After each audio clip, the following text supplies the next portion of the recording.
Hello, my name is Pablo Selener, and I'm a technical account manager at Epic Games. This is a continuation of part one, where we talked about the Automotive Design Studio, data import, and mainly about the variant manager. Well, in part two, I'm gonna work on some advanced features in the variant manager, and then we're gonna be using the new product configurator template in order to package a product and distribute it for our users. Okay, so let's see where we left off. We had a vehicle here, and if you recall, we had the little variant sets, and right here, we did it in a way that you could choose different wheels and just switch through different paints. Now, what if we wanted to do something a little bit more advanced? What if we wanted to have, say, different trim levels, like some vehicles have packages, right? So let's imagine, for example, that we wanted to have the silver car go with the ADV wheels. And when I choose this special package, it doesn't matter where the car is configured here, it will always jump to these two. So how would you go about doing something like that? Well, that's what we're going to see. So we're going to create a new variant set and name this packages. And we're going to add a new variant here and name it package 1. And what are we going to add? So we need to add something. And I found that a good thing to add a lot of times is just the root group of the vehicle. So I'm going to add that, and it doesn't really matter what I'm going to bind here. You're going to see why. Because we really don't want to control visibility. We just want something in here to be able to run a function. So if you right click, you can add a function caller, right? So as the description says, it will execute blueprint code when we switch the variant. So that's exactly what we want to do. So this needs to be bound to an actor. It doesn't really matter what actor it is. In fact, I'm going to go right here. I don't really need this, so I'm going to right click and remove the capture for that. So now it's not there, it's not confusing. And this is essentially going to run a function. And you see here it says none. It's because we haven't really created a new one. And we're just going to create a new function. There you go. So this is going to run when I choose this variant. So what we're going to do right now is we're going to switch something on. What are we going to switch? We're going to grab our label variant sets from here, and we're going to get the variant set by name, right? And that will get the set. So remember, the set is one of these guys. So we're going to get the set by name. What is the name that we're going to get? Well, we're going to get, let's say, rims right now. And after I get my set, what I'm going to get? Well, I wanted ADV, right? So I'm going to put get variant by name. And now which one are we getting? We're going to get ADV. And one of the things to notice is if you're fairly new to Blueprint, I'm dragging and dropping from here. This is context sensitive. Most of the times you want to keep that on because it will reduce your search to only the things that the engine thinks you could use. If you know that you want to use something and you still can't find it, you can unclick that. But for now, we're going to leave context sensitive. In our case, if you want it to look like, okay, what are the other nodes that we can look at in here? You can open any of these and see what there is here right now for your context. So it's a really easy way to learn what are the options that you can that you can generate out of the data that you're plugging in. And remember this is not the execution pin, this is just getting variables, essentially. All right, so what I'm going to do with these guys? Well, let me close that. We're going to execute something, right? And what are we going to do? We're going to switch this on. But note when I switch on, there's a lot of stuff. In this case, we want this one. It would have been a little bit nicer to break it off this one and switch on. You only get one option. So there's different ways to do things. Some might be a little bit easier than others. So this is going to run this function 0, which we need to rename, and it's going to get the variant set by name, and then it's going to get the variant by name and then switch it on. It's important to notice that the switch on, you don't need to switch everything else off. Remember, this is a variant, so it's a radio button. Then when you click, everything else in here will turn off. So in this case, there's nothing else off, but if there were other things, there's nothing else in this list, but if there were other things in this list, they would automatically switch off. So you really only need to turn things on. So we're going to rename this function 0. We're going to rename it something nicer like rims and paint pack. And you notice that I still don't have my paint. Well, we're going to Control C, Control V, and we're going to make sure that this executes right after. And this is coming from the same place. But instead of rims, it's going to be named paint. And instead of ADV, it's going to be named silver. It's important that these are exactly the same names or it won't work. So let's test it out. Let's turn on something different, and then when we click on package 1, whoa, nothing happens.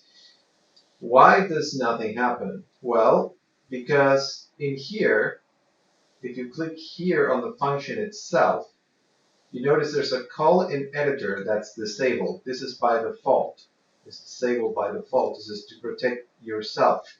In this case, we know what we're doing, so we're just going to compile, like saving, and we're gonna test again. Does this now work? And it does. So with this, calling this function, it will always turn these two variants on. So what would happen if we wanted to create a different package, package 2, let's call it?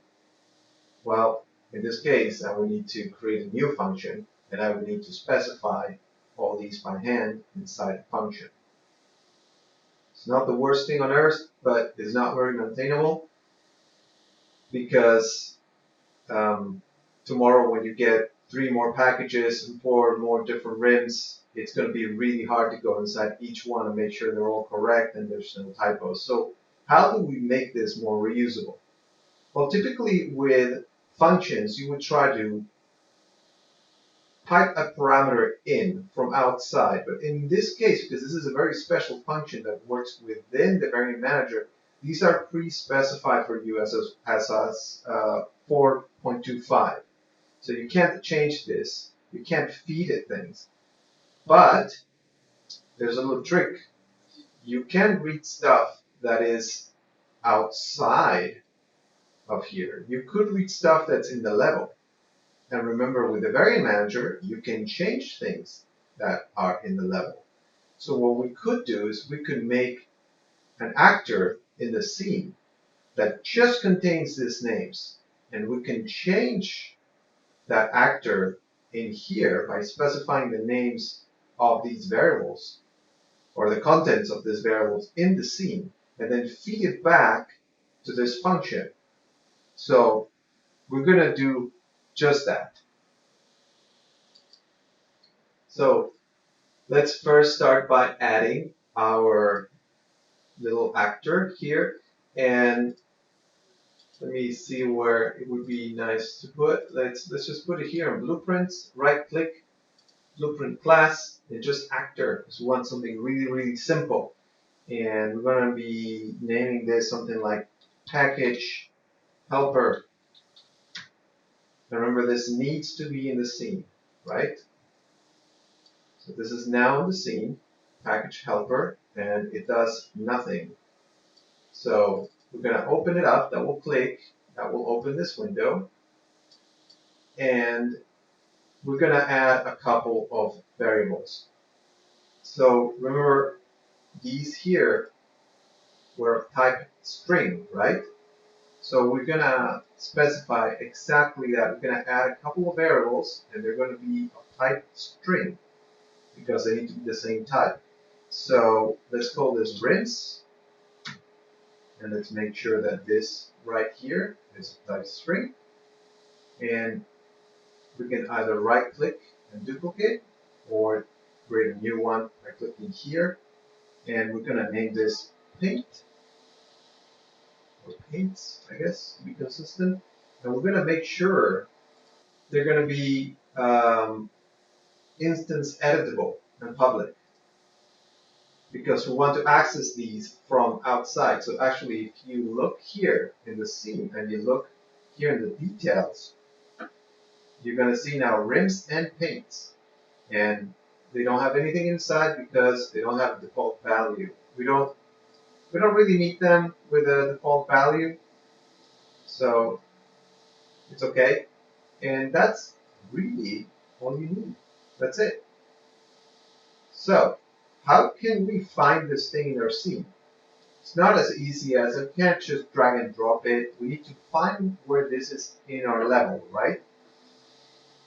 And for that, we need to find the object. Because remember, the level variance set, it doesn't know where it is. It could be in any level, and it doesn't know where else is in the level. So we need to find this instance of package helper that is of type package helper. So for that, we're gonna get all actors, right? Get all actors of class, right? What's a class? Well, it's a package helper, right?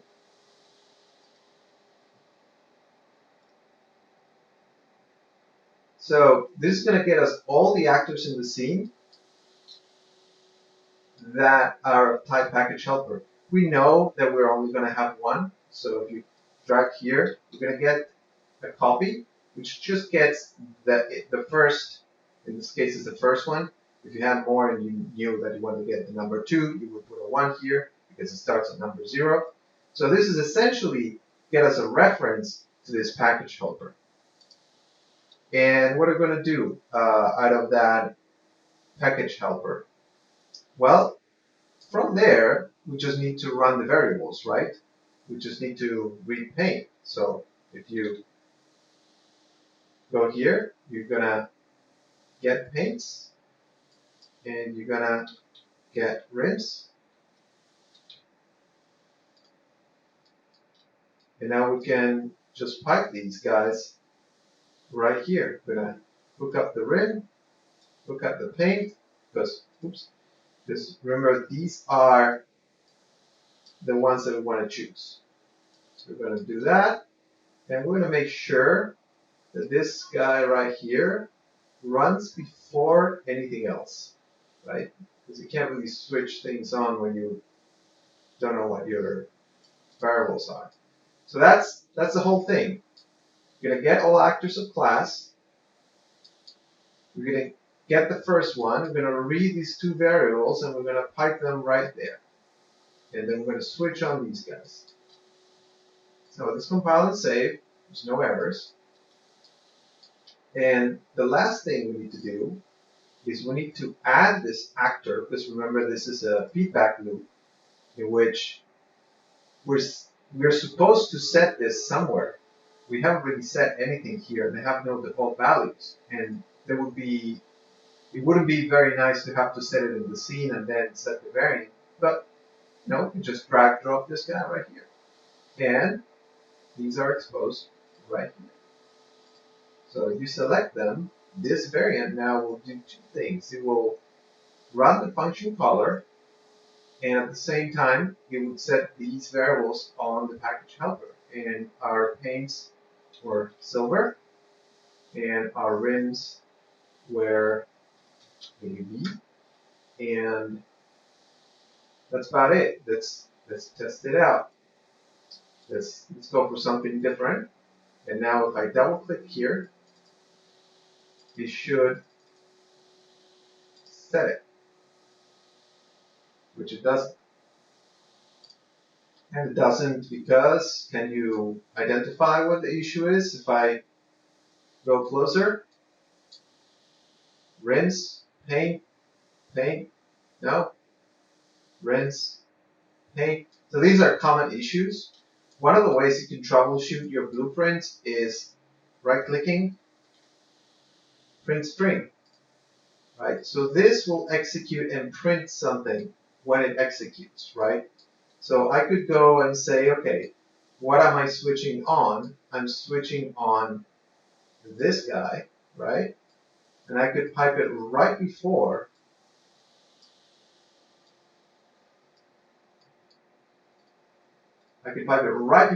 it sets it, right? So now if I double click, you see on the top left of the screen it says silver. So you know that it's reading it from the actor in the level. It's just, in this case, it's a mistake. It's just connected to the wrong variable, so it's not going to find anything. Remember, they need to be the same name, otherwise they won't work. But they won't tell you it won't work, so you need to figure it out. So we're going to alt click to break these, and I'm going to pipe them again. And oops, and I'm going to just move them around so it looks better. Just because something doesn't give you an error on compile doesn't mean that it will work. So let's try again, and there you go. So again, we can be in any variant we want. And then in here, and you notice that it even switches this. So will this work for others? Let's right-click, duplicate. Let's rename this package 2.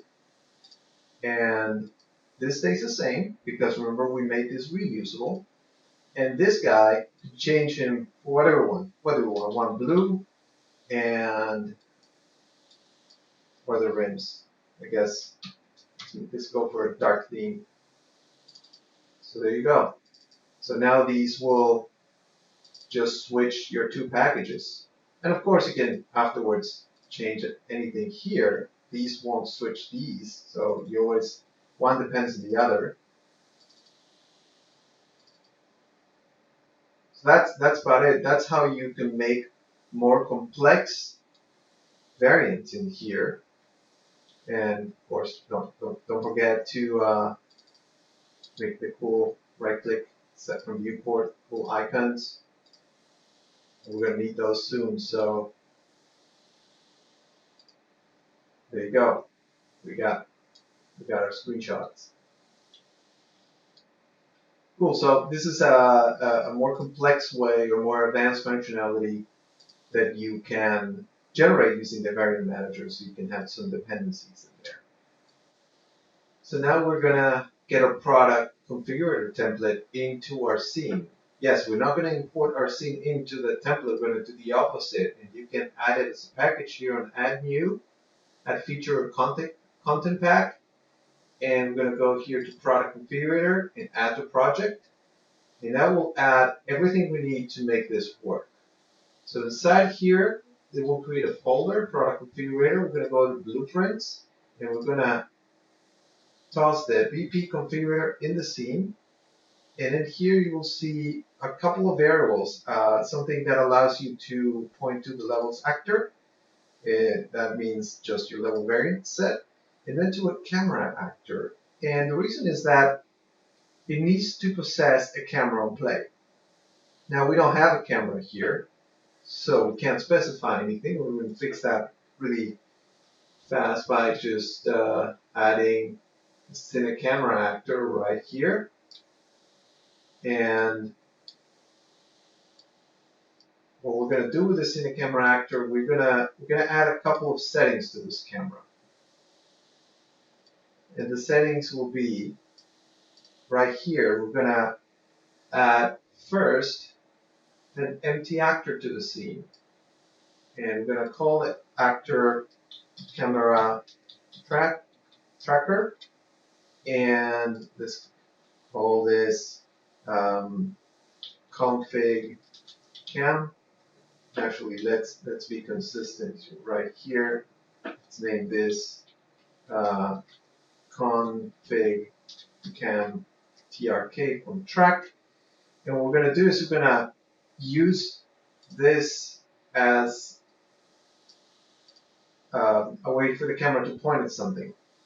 And we're going to add that on the lens settings, on the look at tracking settings, actor to track. We're going to point it right here.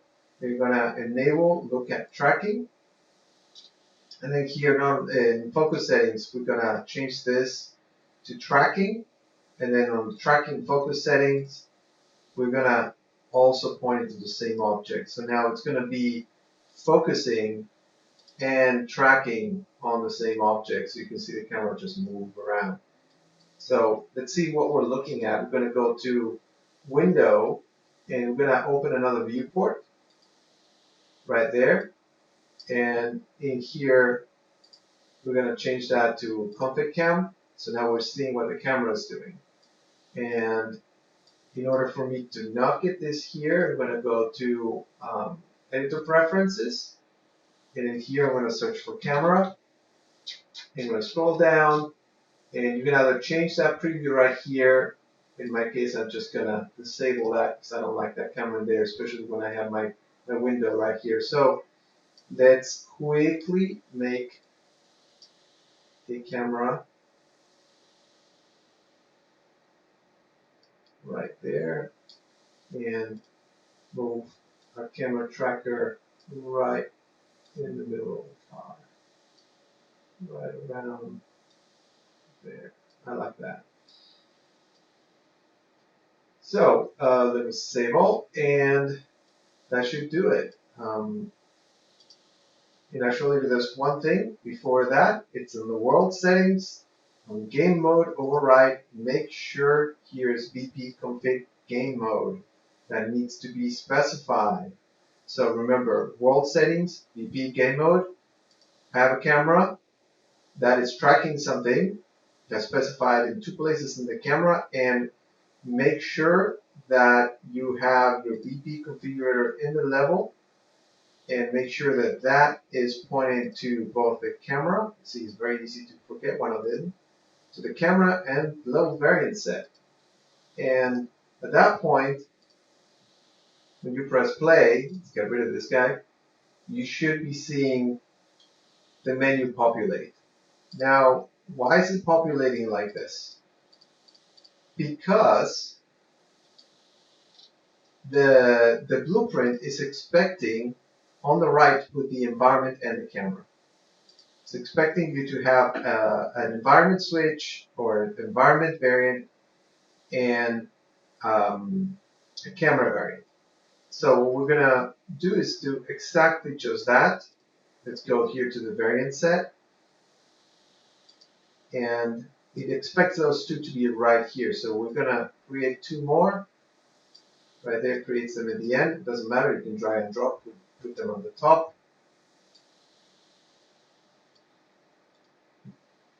And we can name this one F2 and call it camera. And this it's to change between essentially bookmarks, and this is going to be called environment. Now the environment in our case, we're going to have two environments, buildings, and I have a level switch here that I made before. It just has both environments inside each actor. And yes, if you have noticed here, there are two skylights. One of them is in HDR backdrop and the other one is a skylight. Normally this would not work, but with a level switch it does. So we'll just toss that in there, remember selected option. And here it's buildings, and right click, duplicate, and name this beach. And right here it's going to be each. And I'm going to do a little test. It seems to be working. And what we can do is just G to hide all that stuff.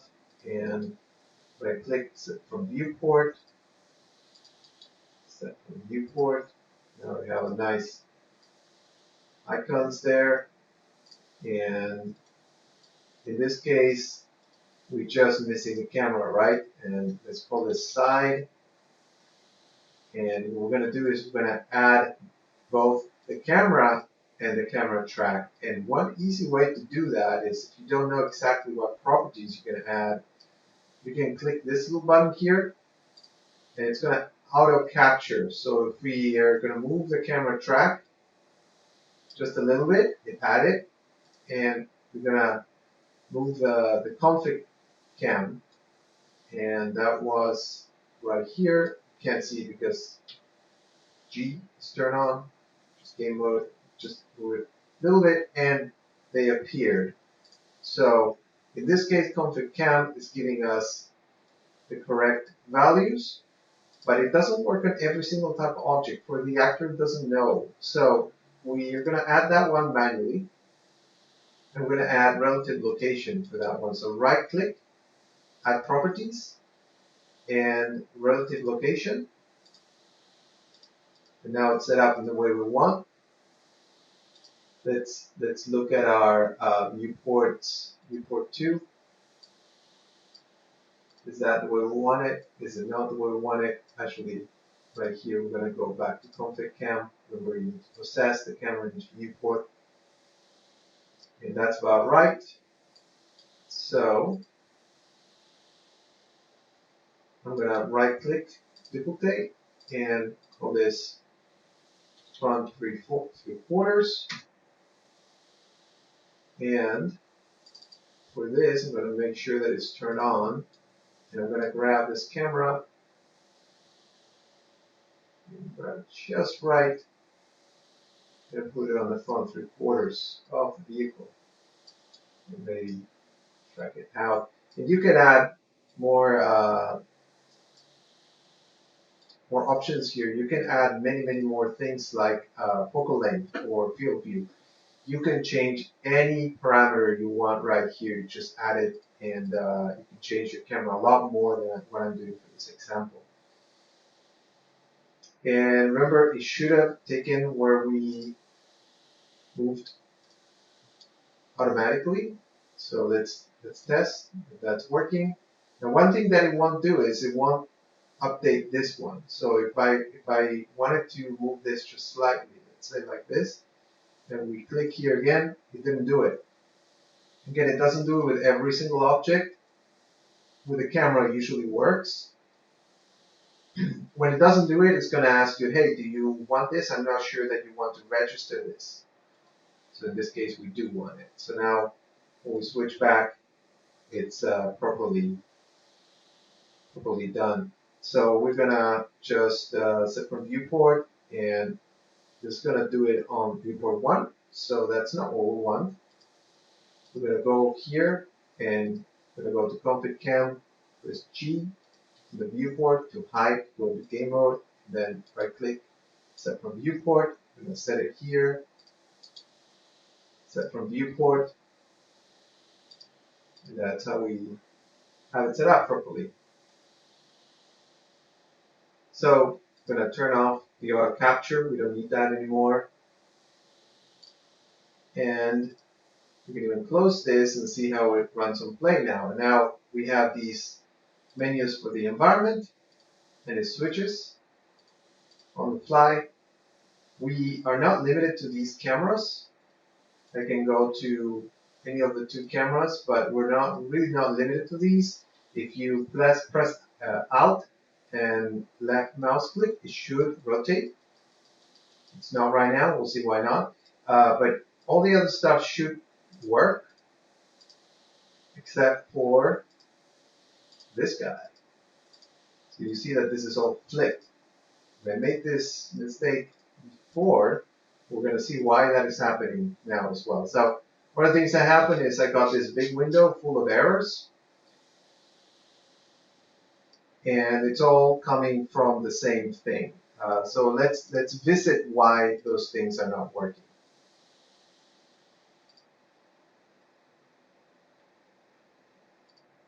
So the first thing we're going to look is the easiest one first. We're going to see why my variants weren't working on play.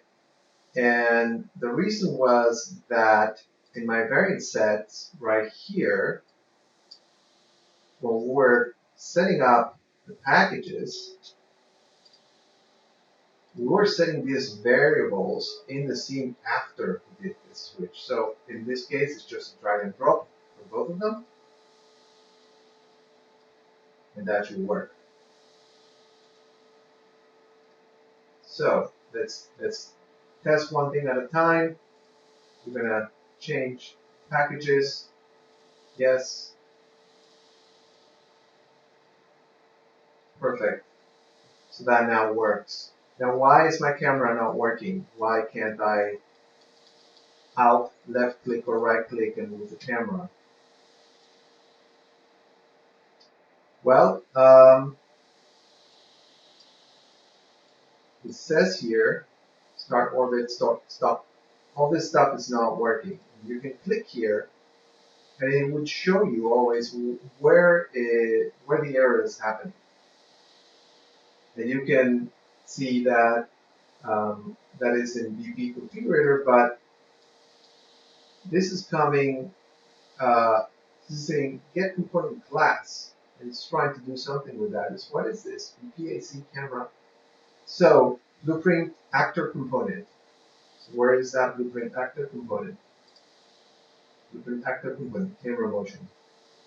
So in this case, what happens is that the camera needs this actor component to add functionality to it. So in that case, we're gonna just toss that there, the PAC camera motion, and we're gonna press play again, and it took a second to refresh, but now with Alt, I can rotate, and with Alt right click, I can zoom. So I can jump into my cameras. My cameras were these, and then move around, and we have a full real-time configurator.